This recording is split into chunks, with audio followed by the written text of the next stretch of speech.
Didn't even think. All right, we are live for our episode 4 review. Hello. Are you there? Are you still out of it? Are Got it. you still there for episode 4 of Kenobi, Obi-Wan Kenobi, bro? Yeah. So let's, people are gonna chat in and trickle in as we go. But overall, before we get into the actual breaking down of the episode, I liked it. I'm still on board. I'm digging it. I am getting things that I didn't know I wanted, and I think that's the best part about it. I think there's obviously, I know that there's a lot of fandom right now that I know that is kind of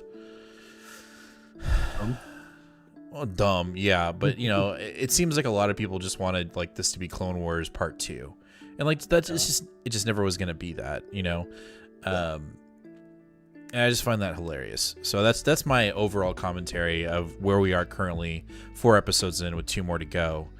I just find it hilarious. Like, there's this one guy on TikTok who is like I forget what his name is, but he's like, he's the super hype guy for everything Marvel and Star Wars, or even DC, just nerddom in general. And like, he made a video like, I just want this, I just wanted Kenobi to be about these 2 guys, which was Anakin and Obi-Wan, and it was like, it is. It literally is. Yeah, okay, yeah, we get Leia, but how is Leia ever going to have that connection with Obi-Wan that she has in episode 4? Oh, it's this. So I just kind of observing 4 episodes in the fandom and the people that are just so triggered. I find it totally hilarious. yes, me as well. So let's get into the actual episode. I'm going to make sure I click the right buttons here because we've got a lot going on here. We've got new slides. Ooh, we got to fix that. Oh no, don't look chat. Okay, here we go. Here's the beginning of the episode. So we start off the episode with Obi-Wan having flashbacks of just typical, Clone War Anakin turning into Vader fire shit, right? Well, those weren't even flashbacks, right? Like, he was literally having visions of Anakin's experience while he was healing after the battle on whatever the hell that planet's called. Patty says I saw too much. Don't worry about it. Just forget it. What I liked about this scene was that they were both experiencing it at the same time. Like, they had the dyad, if you will, in the Force, and they were both kind of connected, and they were both healing at the same time. Vader was in his tank, Obi-Wan was in his. Unless, it's what it felt like anyway. Am I wrong there? I guess I interpreted the scene incorrectly. Okay. I felt like it was literally the Force giving Obi-Wan visions of Darth Vader when he went through the similar experience of healing in a tank from the burns. Because Darth Vader didn't get hurt on the planet after the but battle. he's constantly, I feel like he's constantly being put through healing. Like, like even in the movies, like he goes into his little chamber and he's like, he doesn't have his helmet or breathing apparatus on, and then he comes out, it's like, and he steps out and, he's good to go. So I saw it as they were both in healing tanks, or like he was going back in to just get his daily dose of fluid, and and they were just kind of experiencing a connection at the same time. Either way, I still really enjoyed it, and I like how it was just kind of unnatural for Obi-Wan. Like, it's just not how he does it, right? So we get that, and then we push into, we're cutting from this to Leia, who's on on the base. She's been kidnapped by the Inquisitors, by the Riva, and she's Riva's trying to throw all the tricks out of the book that have nothing to do with using the actual Force, right? So intimidation, pulling at the heartstrings, whatever, to get her to talk and tell her where this what is it called? It's not the calling, the path. The path, which is essentially the escape route that they got, that they used in order until they got caught. So those scenes were really kick-ass, and I thought it was really clever when Leia tries to use her droid, and she's like, "Nah, bitch! Like, I know how that works." Which is, we'll get back to that at the end of the episode. But I thought that was really neat. I am continuously digging the character development of Leia. And I don't care what anybody says, Riva she's badass. I just... Yeah, she's a great character, and I think, all of the negativity surrounding her is... It's bullshit. It's bullshit. Yeah. But I just think the character itself, she's growing on me. I mean, I loved her from the first episode, but as we continue on, you know, and the mystery behind her too, I think is really intriguing. You know, we've all figured that she is the youngling at the beginning of the show in episode 1, and somehow she feels betrayed, and we'll probably get to that. Mm-hmm. But every scene she's in, she just, to me, gets stronger and stronger as a character. And we've both kind of come to the assumption or the conclusion that she probably won't be around after the show. Like, she just probably won't make it, which is really unfortunate.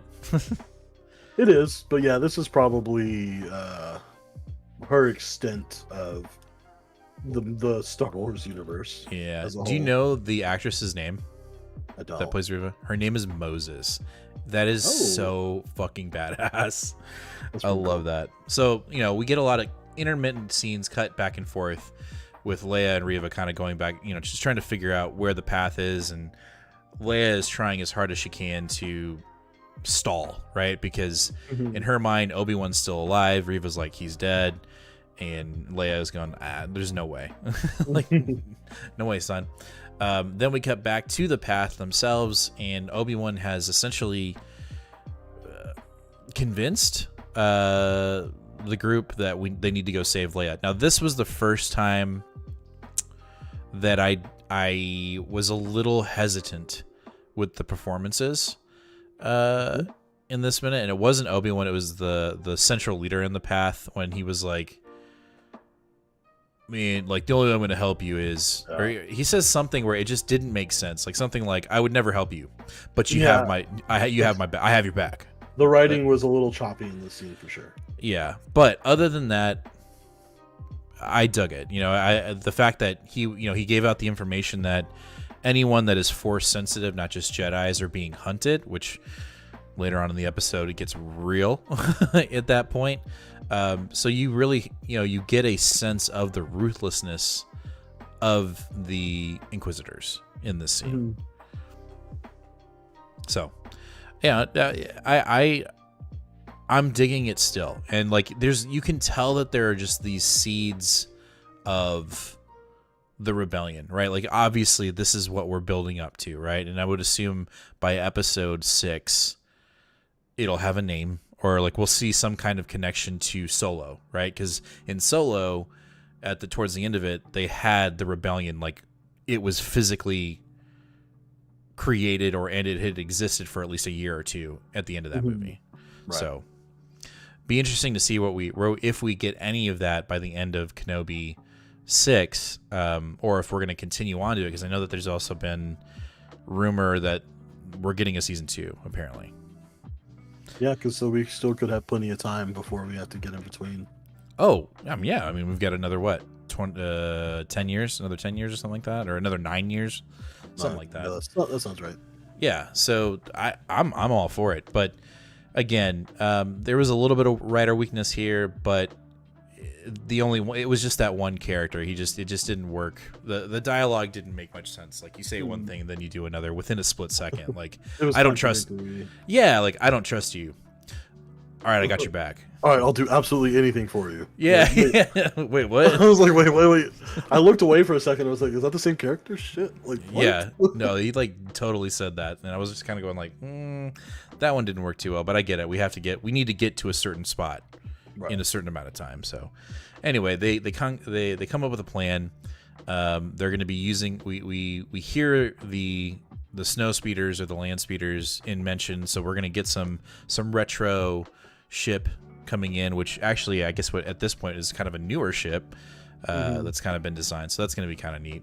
And even this group is like, hey, by the way, we're not soldiers. We're just normal Joes that are just trying to help people get from one side to the other of the galaxy. Right. And Obi-Wan's kind of like, yeah, we'll buck up. Here we go. So they go ahead. They get to the base, and I didn't have all the scene here, but Kenobi does his underwater breathing, so he's healed pretty well while he's doing this. And then we've got our informant who is, still has some undercover cred. And so she's able to, slither her way into the base, get through with her credentials, and lead Obi-Wan to Leia, who is about to be tortured by Riva. Hala. What's that character's name? Hala? Okay.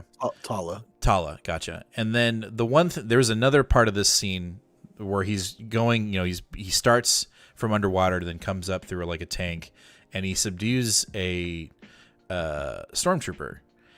And in my brain, I was like, all right, this is going to be the connection, like the visual connection to episode 4, where Luke and Solo wear the stormtrooper armor to get through the base so that they get there undetected. And like, it was the perfect opportunity for Kenobi to just put on some armor, right? And he would have never had to like sneak around or even deal with droids.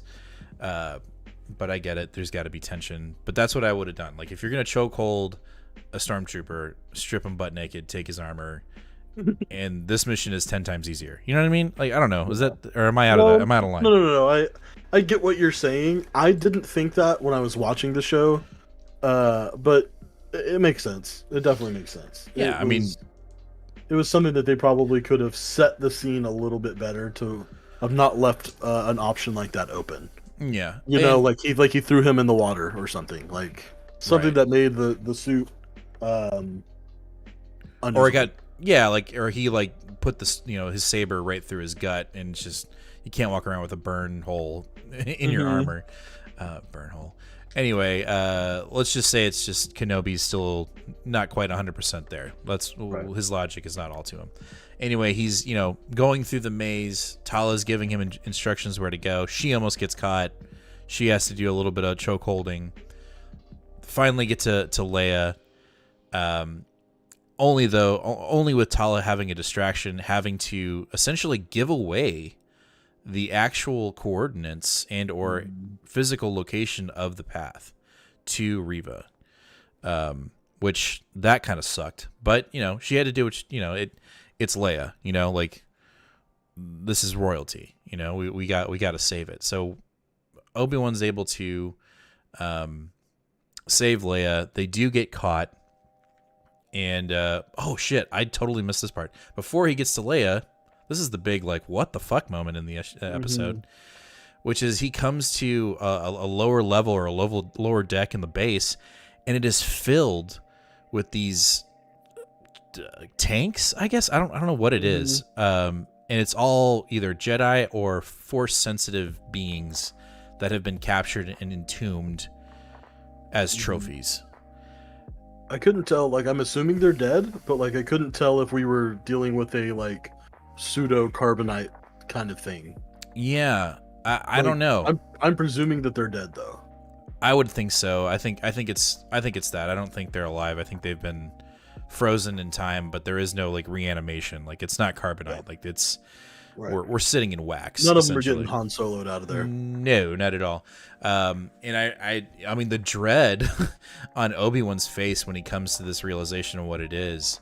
He's just like, what the fuck? So is this like, yo, this is fucked up. Yeah. So is this the Inquisitors themselves, or is this just Riva, or is this Vader? I don't know.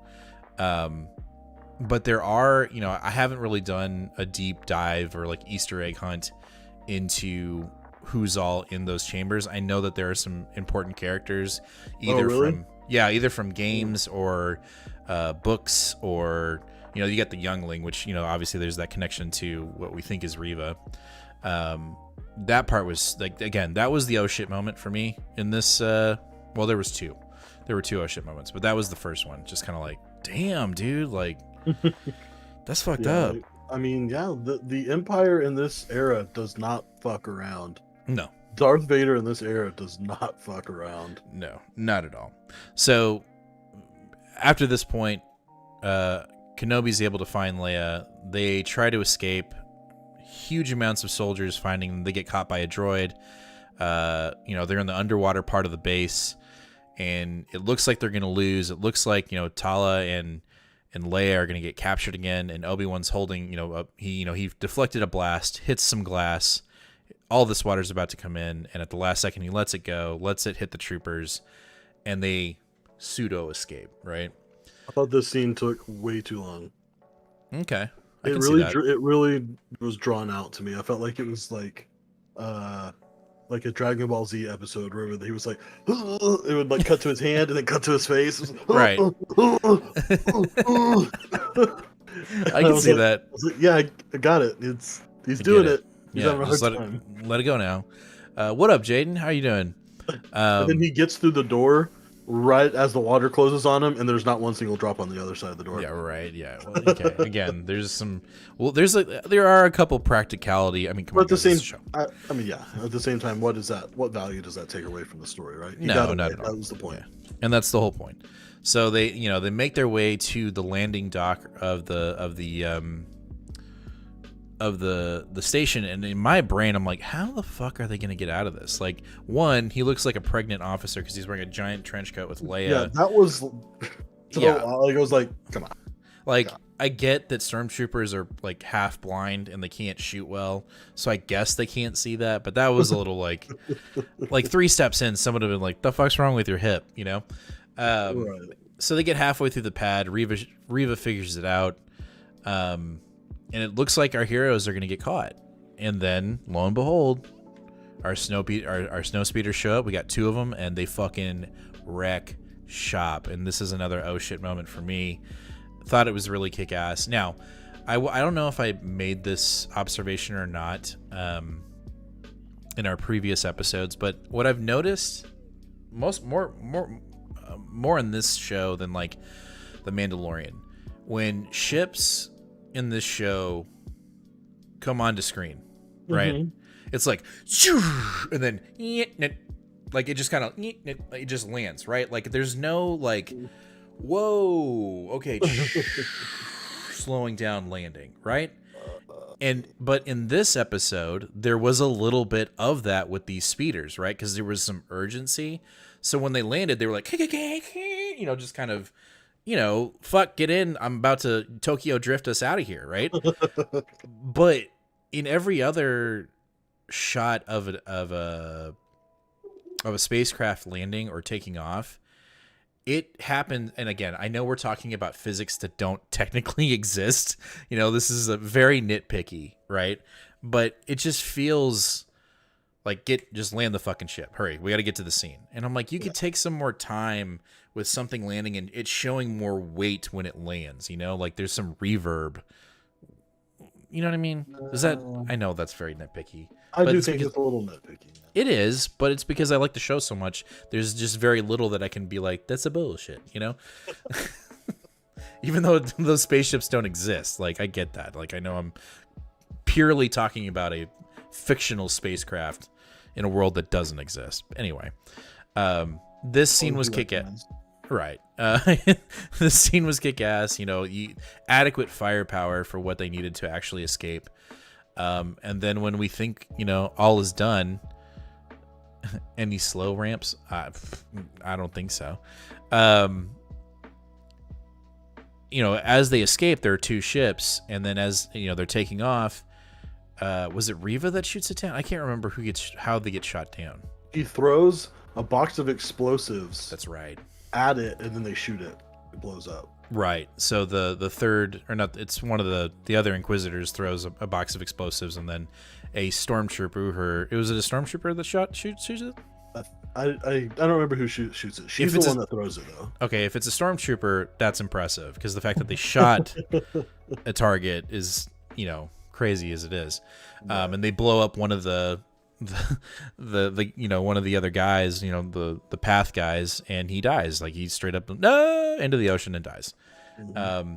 And so we cut to that happening, and after that happens and they escape, Vader shows up, basically chokeholds Riva and is like, you done fucked up. Like, I put too much faith in you. And then she kind of, whether it's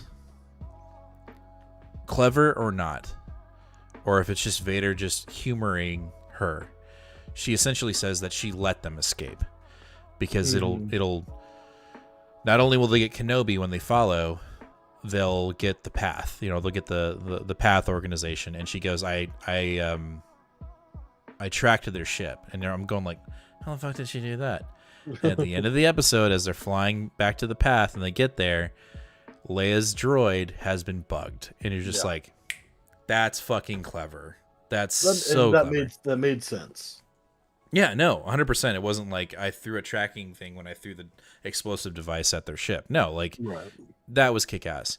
And then the other thing that I know you talked about, or which you were really impressed with, was when they get back and our homeboy's like, hey, where's Butch? I can't remember his name. Where's the dude that got blown up? Yeah, and she's like, they don't say anything. She just looks like, fuck, and what? So is it Tala that says it looks like you're soldiers now or something like that? It's yeah, I think it is Tala that says looks like we are soldiers now. Yeah. Yeah, and as soon as she said that, I was like, this is the rebellion. This is the rebellion. This is how it starts. This is how it starts. Yeah. So, overall, I think episode 4 did a really good job of pushing this idea forward. Anyone that's still pissed off that Leia is even involved in this can go suck a chode. I'm sorry, like it just is what it is. Fucking egg. Yeah, man. But overall, I'm still digging where we're going, and I just think episode 5 and 6 are going to be really fun. I think they're gonna. I would assume we're gonna get another showdown between Obi-Wan and Vader for sure. I think as we progress through the show, Obi-Wan will become more attuned to what he used to be during the Clone Wars. I'm not going to say he's going to be 100%, but I think the next battle we have between the two will definitely be way more aggressive, and it won't be as lopsided in Vader's favor. You know what I mean? Mm-hmm. No, 100%. So, hey, Rich, what's going on? Yeah, I think the one thing that I wouldn't go so far as to say that I agree with critics on, but the one thing I am curious about is what so far, besides the fanfare of it all, why is Hayden Christensen on set? Because we don't see his face while he's in the suit. Apparently he has 2 separate body doubles. I saw that. One for the walking scenes and one for the action scenes. And it's like, so what is he doing? Well, so Hayden. Well, you know why though? Like, you know why that is, right? For the suit anyway. I mean, Vader in general is He's tall and Hayden Christensen's short. Well, Hayden Christensen's 6 foot, and Vader is like anywhere between 6'8" and 7 foot.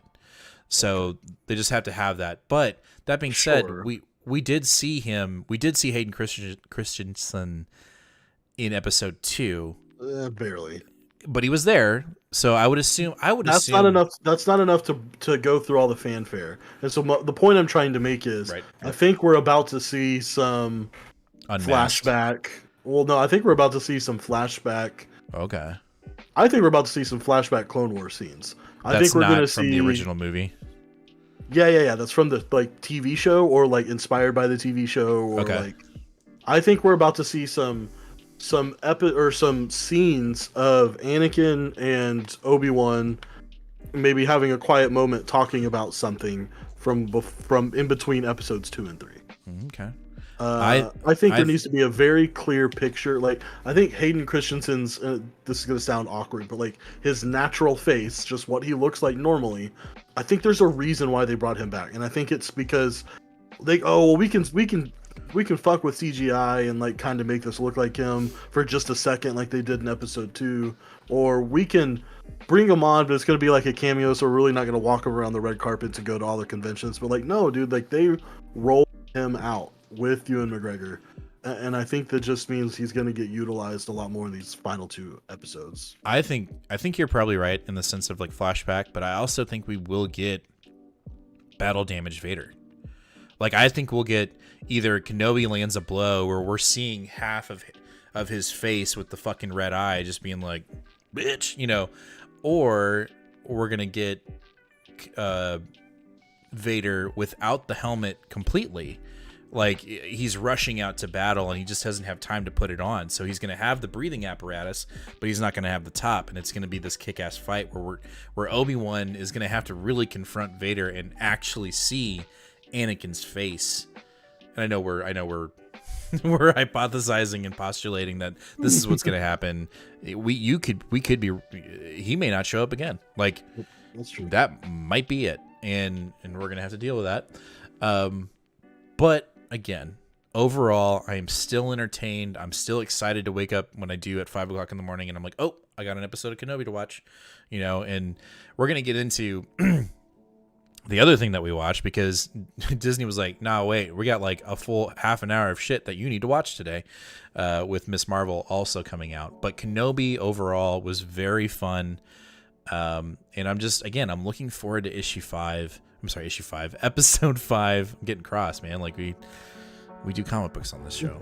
Anyway, looking forward to episode 5 and 6, and I'm very excited. I'm glad that there are already rumblings, and you would assume they're just kind of testing the waters with it, that Kenobi's going to get a second miniseries. Like, yes, please. Like, want more Kenobi, and is that selfish? Absolutely.